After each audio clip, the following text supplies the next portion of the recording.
Did you ever have problems making weight? No, no, never. Um, I'm, making weight was more of a science to me because I realized that I'm very heavy muscle, and when you break down the science, coming over from another sport like football, muscle is really 87% water. And shout out to my boy Renee Amijo from the Next Great Champ because he broke that down to me live on set. He's like, dude, he goes, you got all kind of water in that chest right there. Right. He said, lose that water and you'll make 175 easy. And then once I started researching and everything, that's all it is. It's taking out your water at the right time for me, taking out the water at the right time and putting it back in at the right time before the fight. You know what I'm saying? So right now with the guys that do and I don't know, in some states it's not legal, but they do the IV and everything. Oh man, I would have loved that if that was around when I was coming through. Like a post weigh-in IV drip. Yeah, yeah, yeah. Oh man, I would have killed people. Yeah, yeah, Uh, yeah. I was thinking about this too. Speaking of weight cuts, I read something this morning that Oscar Valdez had tested positive for something called phentermine, which is essentially a weight loss drug. Um, I don't know what that comes in, if that's something that's in supplements or whatever, but do you have a take on that? uh, well, the whole phentermine and so there's phentermine. The one thing that confused me on it. So there's something that has been killing people on the streets too. I think Fentanyl. Phentermine is the stuff that goes into dietary weight loss stuff, right? And phentermine is the stuff that they're cutting like cocaine with and stuff that's That's killing people. fentanyl. That's fentanyl. Fentanyl. Okay, fentanyl. All right, yeah. Fentanyl So is the weight loss so drug. so what I'm saying is anything with fenta in it, I would stay the hell away from it. Yeah, yeah, yeah. Because there's other ways. If you is because you guys also remember that a lot of guys that are using the weight loss stuff, either they're using it because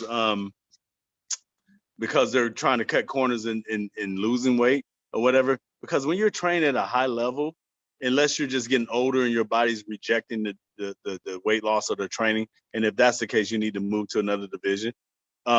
Your body, like I got to a point where people could call me on a short notice fight and be like, you know, where's your weight at right now? In 2 weeks, someone fell out with his fight. We need someone that we can move within the top 10 or top 15 to take this fight, and we'll pay you. And they were like, where your weight at right now? And I'm like, oh, dude, I'm like 205, but I'll take it. They're like, oh, you're gonna lose that? You're gonna get to 175 in 2 weeks? I'm like, yeah, because my body is already the wheels are turning, and my body's already prepared to get all that toxin and all that water out and be at 175. You know You what I'm lost saying? So 30 I don't pounds in understand two why weeks? people use that.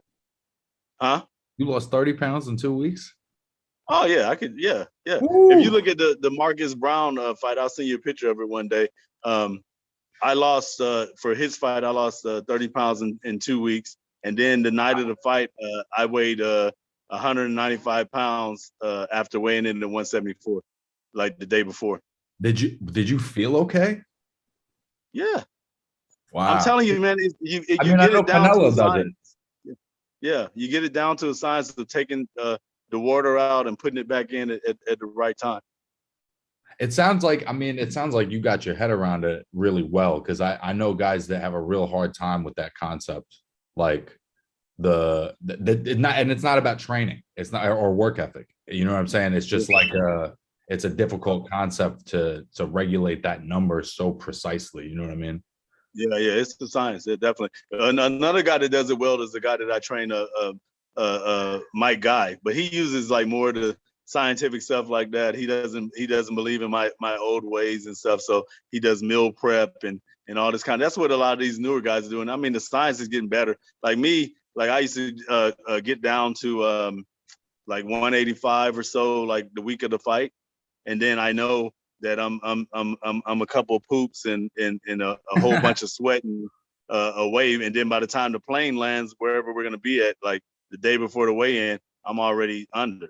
You know what I'm saying? And I even had a technique where I would take apple Jolly Ranchers, let them water my mouth, pucker my mouth up, and I can spit out like 16 ounces is a pound. So you give me a 32-ounce Gatorade bottle, and that's over 2 pounds right there. I do that 2 times right before the weigh-in. And that's 4 pounds. Wow, I've never heard of that before. Yeah, old stuff, man. I got all this stuff from Lou Duva. My guy Lou Duva, rest in peace, man. When on the set, man, he was giving me pearls, man, pearls. So this is maybe a stupid question, right? But I saw an interview with Valdez where he said, I really don't know anything about it. I'm not saying whether I agree with that or not, or believe him or whatever. But is that really a thing that happens? Like, are trainers giving guys bottles of shit and they're going, all right, I trust you, boss, and throwing it back? Like, not unless you're Ivan Drago. You know what I'm saying, from Rocky. But because I'm gonna tell you, I want everybody out there to wrap your mind around this. Like in the Olympics and in boxing, definitely, right? Individual sports and things of that nature, not like team stuff. You are so concerned as a top level athlete about what you put in your body that you will literally go into a kitchen at a restaurant and see how they're cooking the food. Right? So why would I then take something from somebody that walks up to, like I hear guys go, oh man, early, I remember when Ben Johnson got caught after he broke the world record in 89 in the 100 meters or whatever. He's like, or 88 in the 100 meters. He's like, oh, a guy handed me a drink on the street. Come on, man. You you are a world-class athlete that care about what kind of bread you're eating and what, if it's mustard or mayo on something, and you're going to just take something from a guy walking up. So yeah, there's no way that happened. This isn't, Rocky Ford, like Ivan Drago, oh, take this and injecting stuff in him while he's, lifting weights or whatever. Like, no, exactly what's going into your body. Is it, and I'm basically asking you this because you would know better than me, and I'm like playing it out for myself. Is there a world where, be it a trainer, a dietitian, a nutritionist, whoever the fuck is in your life, you know what I'm saying, is oh, I want to make sure they're ready, and they don't know this is banned, and it gets put in the water or it gets put in, is that even a remote possibility in a camp? Or as a fighter, are you so leading the charge on that it's like, yo, I didn't see you make that, so I'm not eating it? You know what I'm saying? It could happen. But I mean, you would have to, I'm sure as a fighter, you would have questions about something at some point in time. Right. You know what I'm saying? Like even going back to Aaron Pryor in the bottle or whatever. Like, right. Even if he didn't know what was in the bottle, he knew that when he drank that bottle instead of the other bottle, that it expanded his lungs and he could breathe more. So, and that, in short, you're not a stupid person. You know that there's something in there. Now, there are times that I've been at Big Bear and things of that nature when someone's doing meal prep and things. I'm not in the kitchen over their shoulder watching them make it. So yeah, they could put something in the food or whatever, but you're so close with these people that are working around you. I don't think that they would be comfortable putting something in something without telling you, because right. If it kills you, like, they're gonna, you know what I'm saying, they love allergic. You know what I'm saying? It's not like right. They're just like, oh, sweep them out the way, roll them up in the carpet and dump them in the Pacific and we'll wait for the next fighter to come. Like, right. It's not like they're doing that. So it could happen, but I would say it wouldn't happen because the relationship of the camp is too close with the fighter. Yeah. Well, I think that's a really interesting point. Obviously, I think it's good that these positive tests come up because it means that I think as many fights as possible are clean. But I think it's interesting, man, because there's never anybody in history that went, yep, I did it. You know what I'm saying? Everybody's got a reason. Everybody's got a story. And sometimes it's real easy to believe. And sometimes I just don't know. And I'm, in good faith, for me, like, I don't want to believe it. You know what I mean? I want to believe what guys say. But I'm gonna, because doing that Oscar Valdez situation, it came out and a lot of people were saying that everybody in sports is on something or whatever, right? And that's not true. Let me break it down like this. Now, you're talking to a person that had a cup of coffee in the NFL or whatever. There's a lot of people that are on stuff in the NFL. And there's a lot of people that refuse to take stuff just because they're like, dude, I'm already at the top. Why do I even need anything right now? You know what I'm saying? Now there's a lot of mid-level guys that are like, oh, I need to get there, so I'm gonna just take one cycle and get there. Or there's a lot of people that were at the top and they're getting older. They got an injury, knee injuries, whatever. They're falling off. They take a cycle, boom, and it makes them feel like Superman again, and they're back, and it strengthens them. And let's get it for real. That's what steroids were made for sick people that need, like my daughter had RSV, which is a respiratory disease when she was born. She took breathing steroids that strengthened her thing. That if I gave them to a boxer, he would pay me, tremendous amount of money to get them. You know what I'm saying? Because it would expand it would make him feel like in the first round in the last round how he feels in the first round.